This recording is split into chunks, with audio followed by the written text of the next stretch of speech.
प्रिय विद्यार्थियों, DSS online कक्षा में आपका स्वागत है। मैं आपकी हिंदी अध्यापिका सरता सिंह एक बार फिर आप लोगों को हिंदी बसंत भाग 1 के पाठ 9 टिकट एल्बम के बारे में बताऊंगी। टिकट एल्बम के लेखक सुंदरा रामास्वामी जी हैं। टिकट एल्बम, जैसा कि हम लोगों ने पिछले वीडियो में पढ़े थे कि नागराजन के मामा जब सिंगापुर से नागराजन के लिए एल्बम को भेजते हैं तो लड़की राजप्पा के एल्बम की तुलना नागराजन के एल्बम से करने लगते हैं। नागराजन का एल्बम राजप्पा के एल्बम से बहुत सुंदर था। लड़के तो लड़के, लड़कियां भी उसके एल्बम की तारीफ करने लगीं। कुछ लड़के टोलियां बनाकर नागराजन के घर एल्बम को देखने जाया करते थे। कक्षा में नागराजन का अब धाक जम गया था। राजप्पा के एल्बम को अब कोई नहीं पूछता था। सारे बच्चे नागराजन के एल्बम की तारीफ करने लगे थे।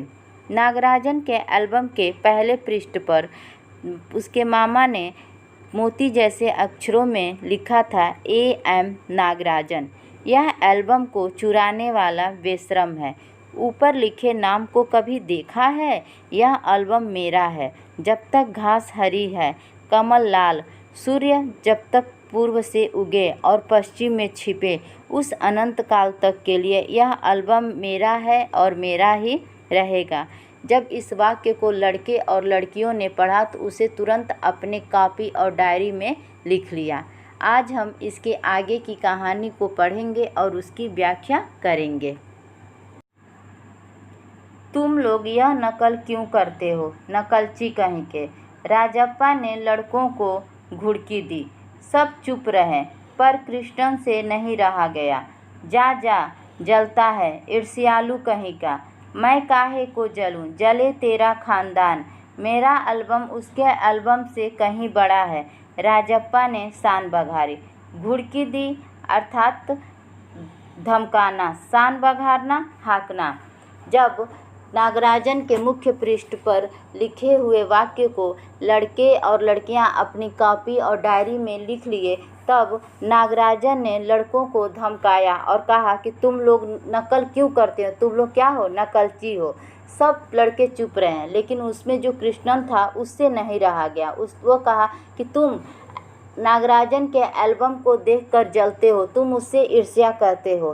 तब राजप्पा अपने शान को बघारते हुए कहता है, हाँकते हुए कहता है, मैं काहे को जलूं, जले तेरा खानदान, क्योंकि मेरा एल्बम तो उसके एल्बम से बड़ा है। अरे उसके पास जो टिकटें हैं वो कहीं है तेरे पास, सब क्यों, बस एक इंडोनेशिया का टिकट दिखा दो। अरे पानी भरोगे? हाँ, कृष्णन ने छेड़ा। पर मेरे पास जो टिकट है वो कहाँ है उसके पास? राजप्पा ने फिर ललकारा। उसके पास जो टिकट है वही दिखा दो। कृष्णन भी कम नहीं था। ठीक है, 10 रुपये की शर्त, मेरे वाले टिकट दिखा दो। तुम्हारा एल्बम कूड़ा है, कृष्णन चीखा।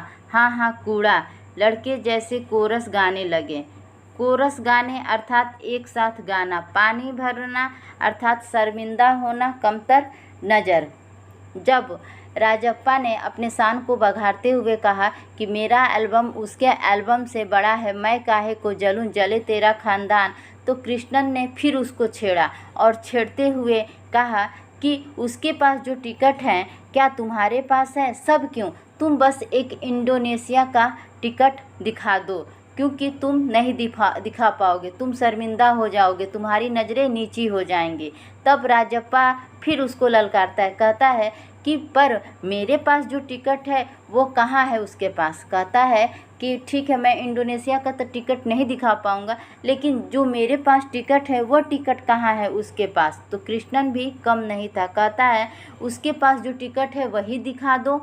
तो कहता है ठीक है, मेरे वाले टिकट तुम उसके पास से दिखा दो, इसके लिए मैं 10 रुपये का शर्त रखता हूँ, राजप्पा ने कृष्णन से कहा। तब कृष्णन चिल्लाते हुए कहता है कि तुम्हारा एल्बम क्या है, बेकार है, क्योंकि तुम जो उसके एल्बम में टिकट है वो तुम्हारे एल्बम में टिकट नहीं है, तुम्हारा एल्बम अच्छा नहीं है, तुम्हारा एल्बम बेकार है। उसके बाद सारे बच्चे एक साथ जैसे एक साथ गाने लगते हैं कि तुम्हारा एल्बम क्या है, बेकार है, कूड़ा हो गया है।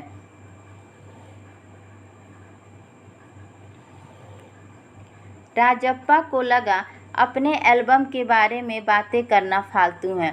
उसने कितनी मेहनत और लगन से टिकट बटोरे हैं। सिंगापुर से आए इस एक पार्सल ने नागराजन को एक ही दिन में मशहूर कर दिया। पर दोनों में कितना अंतर है, ये लड़के क्या समझेंगे। राजप्पा मन ही मन कुढ़ रहा था। स्कूल जाना अब खलने लगा था और लड़कों के सामने जाने में शर्म आने लगी। आमतौर पर शनिवार और रविवार को टिकट की खोज में लगा रहता, परंतु अब घर घुसा हो गया था। दिन में कई बार एल्बम को पलटता रहता, रात को लेट जाता, सहसा जाने क्या सोचकर उठता, ट्रंक खोलकर एल्बम निकालता और एक बार पूरा देख जाता। उसे एल्बम से चिढ़ होने लगी थी। उसे लगा एल्बम वाकई कूड़ा हो गया है। मन ही मन कूड़ना अर्थात जलना। सहसा का अर्थ होता है बेटा अचानक। जब सारे बच्चे एक साथ गाने लगे और कहने लगे कि हाँ तुम्हारा एल्बम बेकार है, कूड़ा हो गया है, तो तुम इसे फेंक दो, तब राजप्पा को लगा कि अब अपने एल्बम के बारे में बात करना क्या है, फालतू है। उसने कितनी मेहनत और लगन से टिकट को इकट्ठा किया था, लेकिन एक सिंगापुर से एक पार्सल आ जाने से नागराजन क्या हो गया, एक ही दिन में मशहूर हो गया। पर दोनों में कितना अंतर है। मैंने मेहनत से किया और इसको इसके मामा ने बस सिंगापुर से भेज दिया। ये लड़के इस बात को नहीं समझ पाएंगे। उसके बाद राजप्पा मन ही मन क्या हो गया, नागराजन के एल्बम से जलने लगा। अब उसे स्कूल जाना अच्छा नहीं लगता था और लड़कों के सामने जाना भी उसे शर्म आती थी। वो लड़कों के सामने नहीं जाता था। पहले वो क्या होता था, हर शनिवार और रविवार को टिकट की खोज में लगा रहता था। इसके पहले जब नागराजन का एल्बम नहीं आया था तो उसके पहले राजप्पा हर शनिवार और रविवार को टिकट की खोज में लगा रहता था। लेकिन अब वो घर में ही रहता है, घर से बाहर नहीं निकलता है। दिन में कई बार वह अपने एल्बम को पलटता रहता है और देखता रहता है। रात को जब वह सोने जाता है तो अचानक वह उठ जाता है और सोचने लगता है।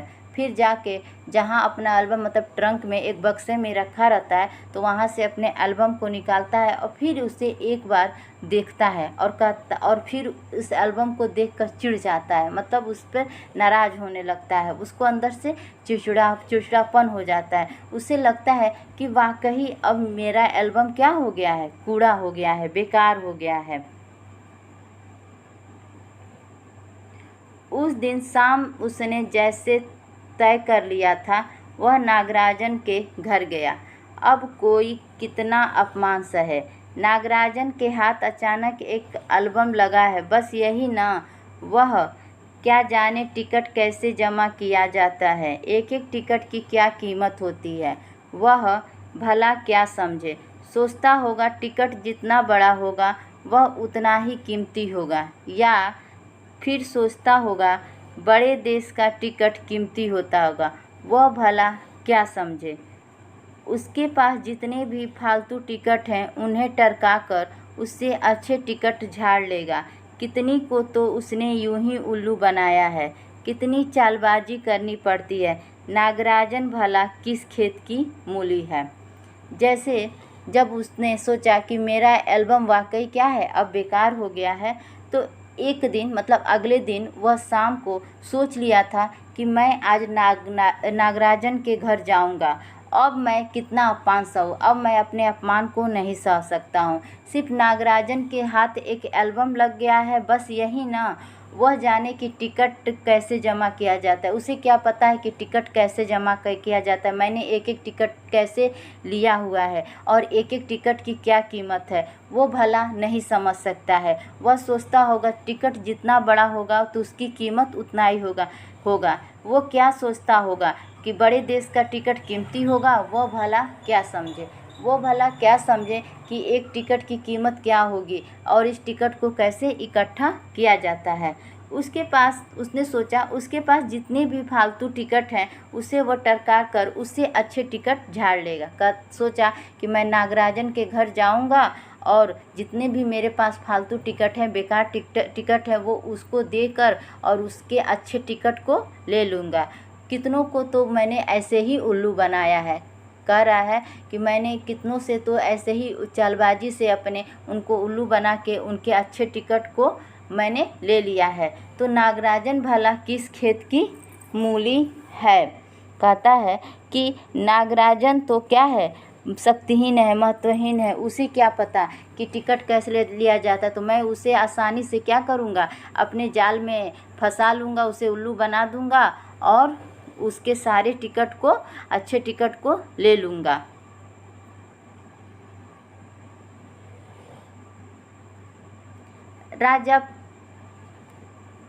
राजप्पा नागराजन के घर पहुंचकर ऊपर गया।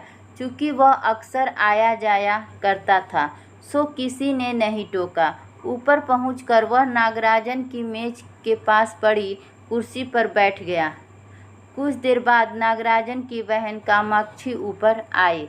जब वह नागराजन के घर गया तो वो सीधे नागराजन के कमरे में पहुंच गया।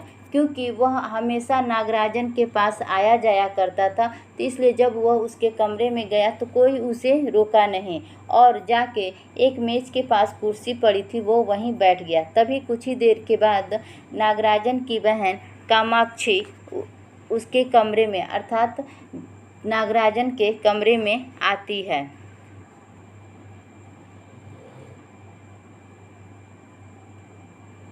भैया शहर गया है। अरे हाँ, तुमने भैया का एल्बम देखा? उसने पूछा। राजप्पा को हाँ कहने में हेकड़ी हो रही थी।